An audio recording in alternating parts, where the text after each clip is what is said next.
ለረጅም ጊዜ ባለመናገር የሚቆጨኝን ትልቅ ምክር ልምከርህ። መቼም ቢሆን በምንም አይነት ሁኔታ ውስጥ ልጆችህን በስብዕናና በሙሉ አእምሮ ጤንነት ማሳደግ ከፈለክ እነዚህን 3 ልብሶች አትግዛ፣ ካላቸውም አታደርግላቸው። አንደኛ፣ ልጅን ሴክሹዋላይዝ የሚያደርግ ልብስ ፈጽሞ አታልብስ።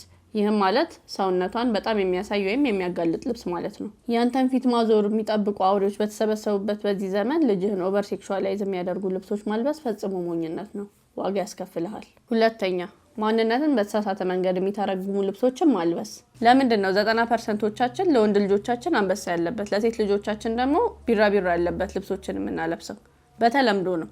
ይህ ልማድ ግን መጥፎ ነው። ወንድ ልጅ ጉልበተኛ፣ ሴት ልጅ ደግሞ ልፍስፍስ አይደለች። ስለዚህ ከተቻለ ዝም ያለ ልብስ፣ ካልሆነ ደግሞ በወንድና በሴት ልጆች መካከል ልዩነት እንዳለ ፕሮሞት የሚያደርጉ ልብሶችን አታልብስ። ሶስተኛ፣ ከፖፕ ካልቸርና ከትሬንድ ጋር የተያያዙ አልባሳትን አታልብስ። ይህም ማለት ከዘመናዊ ፊልሞችና ሙዚቃዎች ጋር የተያያዙ ልብሶች ማለት ነው። እንዲህ አይነት ልብሶች ለልጆች የተሳሳተ ስብዕናን ይሰጣሉ። ከጊዜው ጋር የሚሄድና የሚታወቅ ነገር መልበሳቸው የተሻሉ ያደረጋቸው ይመስላቸዋል። እርስ በርስ ያፎካክራቸዋል። በአጭሩ የሰው ዋጋ ይምታታባቸዋል።